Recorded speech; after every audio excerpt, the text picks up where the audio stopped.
Selamat siang pemirsa, Komnews kembali hadir dengan berbagai informasi aktual dan terkini.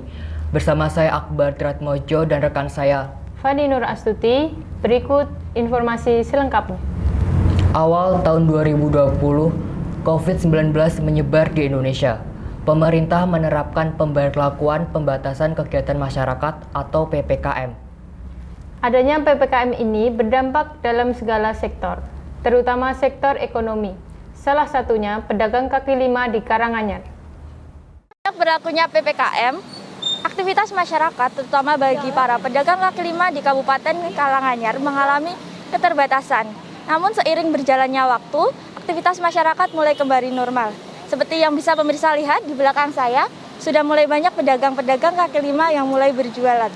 Nah, saat ini saya akan mewawancarai beberapa pedagang yang berada di alun-alun Kabupaten Karanganyar. Salah satu upaya pemerintah mencegah penularan COVID-19 ialah menetapkan pemberlakuan pembatasan kegiatan masyarakat atau PPKM di berbagai wilayah Indonesia. Hal tersebut dimaksudkan untuk membatasi interaksi dan aktivitas masyarakat secara langsung. Selama PPKM, pedagang kaki lima di alun-alun Kabupaten Karanganyar diliburkan untuk mengantisipasi penyebaran COVID-19. PPKM level 3 mulai diperbolehkan berjualan dengan pembatasan waktu.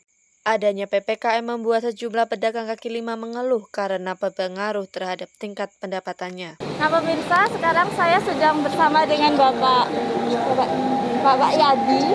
Nah Bapak Yadi ini adalah salah satu pedagang kaki lima di alun-alun Kabupaten Karanganyar. Sebelum PPKM itu kira-kira pendapatnya berapa? Kemudian setelah PPKM menurunnya hingga berapa persen? Ya, kalau belum PPKM itu sehari bisa dapat 150. Sudah PPKM ini paling 50, 40, 30 ribu. Waktu PPKM jam 2 sampai jam 5 di sini. Terus sampai jam 9 udah nggak boleh jualan. Kalau sebelum PPKM itu lebih luas waktunya? Oh, sampai jam 12. Hal serupa juga dirasakan oleh pedagang lain di alun-alun Karanganyar. Berlakunya pembatasan jam berjualan membuat pendapatannya menurun drastis. Meski mengalami penurunan pendapatan, sejumlah pedagang tetap memilih berjualan untuk memenuhi kebutuhan sehari-hari. Itu Mbak, nggak boleh jualan di sini, suruh pindah, cuma sini cuma boleh sore aja, pagi nggak boleh gitu loh. Kendalanya itu kalau selama pandemi. Biasanya kan ramai tau Mbak, ya lumayan. Sekarang pandemi ini agak merosot, agak berkurang lah, nggak kayak dulu. Iya Mbak, saya tetap jualan. Kalau nggak jualan anak saya makan apa? Pendapat. Walaupun penghasilannya sedikit, tapi ya tetap jualan buat makan sehari-hari.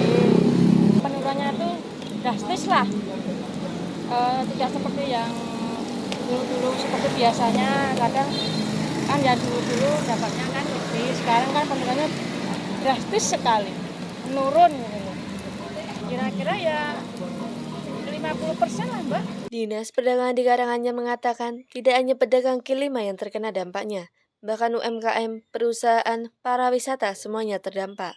Langkah bantuan dari pemerintah seperti sembako juga diberikan kepada pedagang kaki lima tertentu yang menjadi binaan resmi dari dinas. Ya kalau memang terdampak tidak hanya PKL, semuanya terdampak. Ya, bahkan perusahaan-perusahaan pun juga terdampak. Kemudian pelaku-pelaku UGM terdampak, pelaku-pelaku pariwisata terdampak, semuanya terdampak.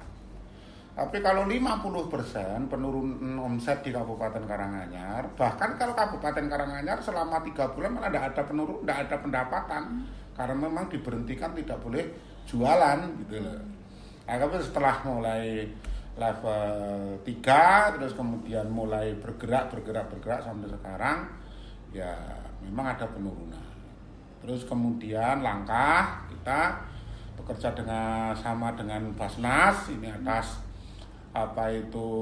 perintah dari Pak Bupati, semua pedagang kaki lima diberikan bantuan atau kompensasi yang nilainya 300.000 dari anggaran dari Basnas.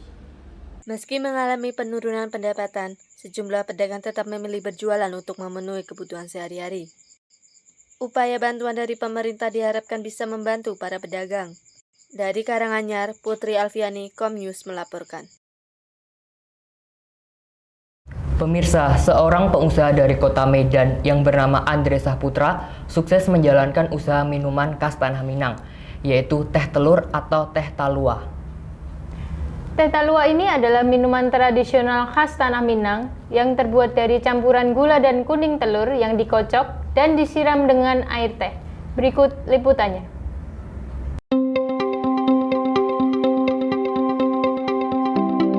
Selamat siang, perkenalkan nama saya Raken Faridi, saya sebagai reportase untuk menayangkan liputan Medtres, dan sekarang saya sudah berada di lokasi di Warung Asia Pub 2 di Jalan Kolonial Bandian, Kelurahan Kota Medan, Kecamatan Kota-Mana, Kabupaten Bengkulu Selatan. Dan sedang berada di lokasi di Warung Asia Pub pertama di Jalan Jenderal Sudirman, Kelurahan Pasar Mana, Kecamatan Kota-Mana, Kabupaten Bengkulu Selatan. Baiklah, bagaimana liputan selanjutnya? Langsung saja kita ke lokasi Asia Pub 2. Pengusaha minuman teh telur di Warung Asia Pub 2 di Jalan Kolonial Bandian, Kelurahan Kota Medan, Kecamatan Kota-Mana, Kabupaten Bengkulu Selatan. Dia ingin melakukan banyak hal agar bisa mencukupi kebutuhan perdagangan pengusaha minuman teh telur.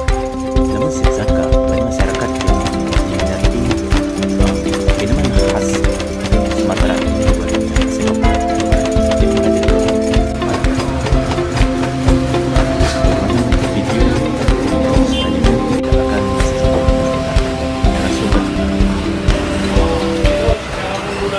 Saya sudah berada di Warungnya Asia Pub 2 di Jalan Kolonial Bandian. Dan kita ada narasumber kita yang bisa kita. Selamat siang, Pak. Perkenalkan nama saya Raden Faridi. Boleh tahu namanya Bapak siapa? Umurnya berapa tahun? Coba ceritakan asal usul dari minuman teh telur ini hingga sampai di kota mana? Minuman teh telur ini memang banyak di daerah Padang. Memang minuman kebanggaan orang Padang. Saya mencobanya untuk mengembangkannya di Bengkulu Selatan ini. Rupanya warga di sini awal mula penasaran, tapi untuk sekarang udah banyak yang minati dan menyukai minuman ini. Coba Bapak akan mereka pengalaman teh telur buat minuman, bagaimana bisa bermanfaatnya di kota Padang. Awal mulanya memang agak susah minum teh telur ini, minuman ini di sini. Tapi orang warga Bengkulu Selatan ini penasaran, pengen cicip apa rasanya minuman ini.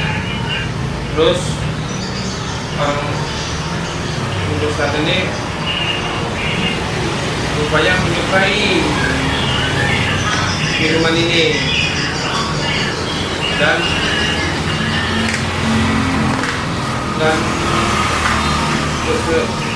terus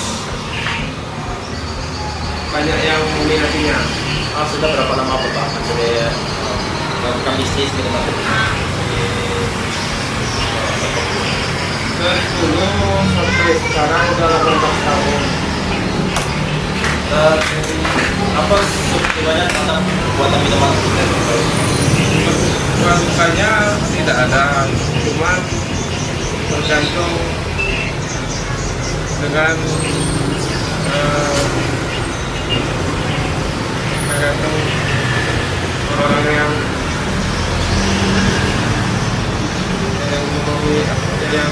minum ini, yang pemesannya. Apa masyarakat kan rata-rata minuman teh telur masyarakat Yang bisa kedepannya lebih berkembang lagi, lebih banyak lagi yang meminatinya. ternyata demikian catatan dengan ini kadang ada misalkan dari penyampaian video dan ada satu maaf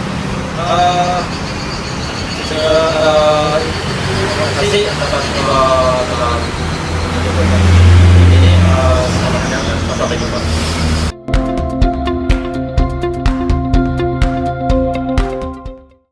Pemirsa, untuk kalian para traveler yang suka dengan wisata alam pegunungan, nah kita ada rekomendasi nih untuk kalian wisata yang cocok banget untuk menenangkan diri. Selain itu, buat pemirsa traveler yang suka suasana di Jepang nggak perlu khawatir, karena di Kabupaten Karanganyar ada destinasi wisata yang suasananya mirip di Jepang, yaitu Sakura Hills. Berikut informasi selengkapnya. Halo semuanya, balik lagi sama saya, Helen Pitasari. Nah, kali ini saya sedang berada di tepat depan gerbang Sakura Hills, yang dimana ini adalah objek wisata favorit di Kabupaten Karanganyar. Sakura Hills merupakan tempat wisata di Tawangmangu, Karanganyar yang menawarkan suasana ala Jepang yang bisa Anda kunjungi. Di Sakura Hills Tawangmangu, Anda bisa menikmati suasana ala Jepang lengkap dengan pohon sakura yang tumbuh di sekitar lokasi. Tak hanya itu, suasana ala negeri sakura semakin kental dengan adanya beberapa bangunan ikonik khas Jepang. Salah satu spot unik di sini adalah gerbang dengan tiang merah khas Jepang yang sedang saya telusuri saat ini. View gagahnya Gunung Lawu dan gimmick Jepangan membuatnya tampil cukup berbeda dengan tempat wisata lainnya.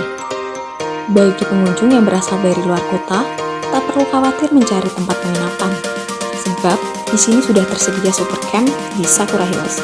Sebuah penginapan dengan konsep glamping alias glamour camping terdiri dari beberapa bangunan berbentuk kerucut yang sebagian besar menggunakan material kayu. Lokasinya yang berada di kaki Gunung Lawu sangat rekomen untuk Anda yang ingin staycation bersama keluarga ataupun sahabat-sahabat tercinta. Nah, untuk Anda yang mau mencari penginapan di Tawangmangu, tempat yang satu ini rasanya cukup rekomen. Apalagi harga super camp Sakura Hills ini cukup bersahabat dengan kantong. Bagaimana? Apakah Anda tertarik? Halo semuanya, sekarang saya bersama dengan salah satu pengunjung di Sakura Hills. Bisa perkenalkan Mbak, namanya siapa? Mbak Vivi. Halo Mbak Vivi. Nah Mbak Vivi, aku mau tanya-tanya sebentar nih soal objek wisata Sakura Hills. Kan sebelumnya dari kemarin-kemarin tuh ada PPKM 1, 2, 3 dan akhirnya objek wisata Sakura Hills ini dibuka kembali nih. Bagaimana perasaan Mbak Vivi sebagai pengunjung di Sakura Hills ini nih? Rasanya ya seneng gitu ya Mbak. Terus juga dari diri saya pribadi juga jarang keluar rumah. Terus juga di sini kan vibes-nya kayak di luar negeri kayak gitu juga. Oh begitu ya. Apa kesan dan pesan saat Mbak Vivi ini datang ke Sakura Hills? Mungkin buat pengunjung-pengunjung yang lain mau datang ke sini, pesan sama kesannya Kak Vivi gimana? Kalau kesannya itu untuk pemandangan di sini bagus kayak gitu. Worth it banget gitu ya Mbak kalau untuk didatengin. Pesannya itu kalau bisa buat pengunjung nih lebih menjaga kelestarian di sini gitu. Jangan buang sampah sembarangan, dipisahin kayak gitu. Ya sama-sama saling menjaga gitu. Oke, thank you Mbak Vivi. Halo Bapak, perkenalkan nama saya Helen Pitasari. Nah, ini sebelumnya dengan Mbak siapa sama Pak siapa? Kalau saya Pak Gun, kalau ini Ya, Mbak saya Listi. Mbak Listi.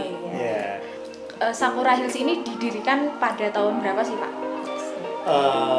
Untuk didirikan dari peresmiannya tanggal 21 Desember tahun 2019. Ini kan banyak wisata lain gitu di daerah sini gitu. Dan apa sih yang membuat Sakura Hills itu berbeda seperti itu? Nah, konsep awal Mbak, memang ini dari Lawu Group. Dulu belum ada Lawu Group, itu awal itu saudara direktur kita itu punya resto namanya Sate Lawu. Itu satunya sate yang ada di Tawangmangu tapi yang paling lengkap. Sate Lawu yang berada di belakang kecamatan. Lantas dia punya inisiatif tahun 2017 itu coba-coba mau buka resto yang lain, jangan sate lah, yang ala-ala Jawa. Akhirnya bukalah di Lawu Pak. Setelah Lawu Pak berjalan 1 tahun, bikin rekreasinya, wisata alamnya yang Lawu Pak 2 itu yang depan jalannya. Nah akhirnya di tahun ketiga punya gagasan buka Sakura Hills ini yang notabene itu ala-ala Jepang. Akhirnya bisa terlaksana yaitu tanggal 21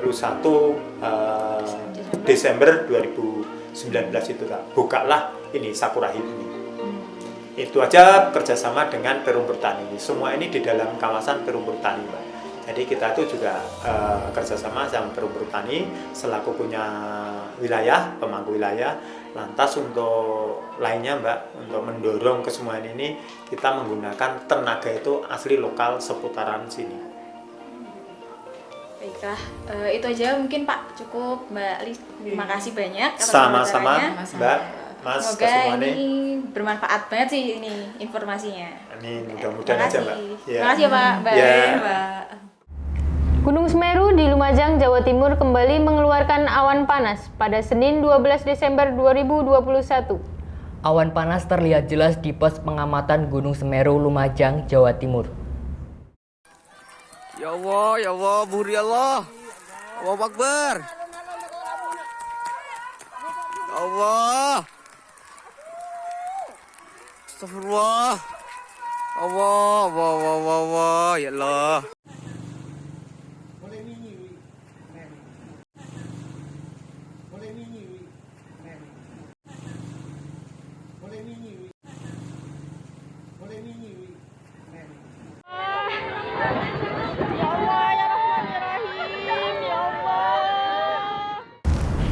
Pasti pemirsa di rumah udah bosen di rumah aja, apalagi sebentar lagi kita mau weekend. Kira-kira weekend ini diisi apa ya? Nah, aku ada rekomendasi destinasi wisata pantai di Gunung Kidul yang terkenal dengan pantainya yang alami dan bersih, yaitu Pantai Sadranan. Berikut liputannya.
这一次我真的睡着了。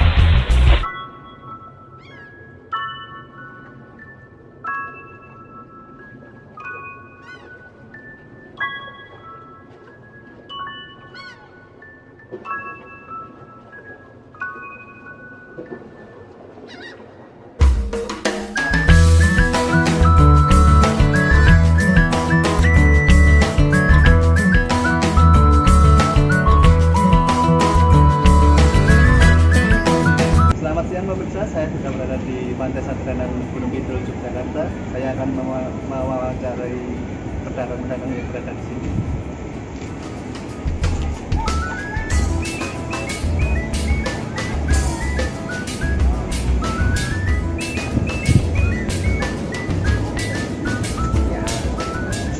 Kan Mas siapa? Saya Wito. Iya.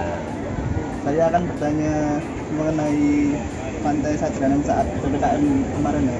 Iya. Bagaimana dampak buruknya Pantai Sadranan ini, Mas? Ya dampaknya sih sepi, ya nggak ada pengunjung karena ditutup. Nah itu. Apa yang membedakan Pantai Sadranan ini dengan pantai-pantai lainnya sehingga Pantai Sadranan ini banyak pengunjung yang minat untuk datang ke sini? Oh ya, pembedaannya itu di sini itu bisa snorkeling ya, tapi kalau yang lain pantai kan nggak bisa karena nggak ada berbendungan ombak. Nah ya, kalau di sini itu ada yang buat main-main air, nah kayak gitu, sama nanti ada kano, ada snorkeling itu warnanya. Sekitar harga berapa Mas kalau snorkeling? Kalau snorkeling itu cuma 35-an ya. Itu dibatasi waktu atau? Enggak dibatasi Mas. Apa yang harus dilakukan pemerintah daerah untuk membuat perekonomian warga sekitar Pantai Sadranan ini tetap stabil saat di pantai ini? Oh, itu melakukan sumbangan sembako. Nah, jadi memberikan sembako untuk warga sini, yang dari Dinas Pariwisata ya, yang dari Kapolres ya, gitu ya Mas. Terima kasih ya Mas. Ya, oke, sama-sama.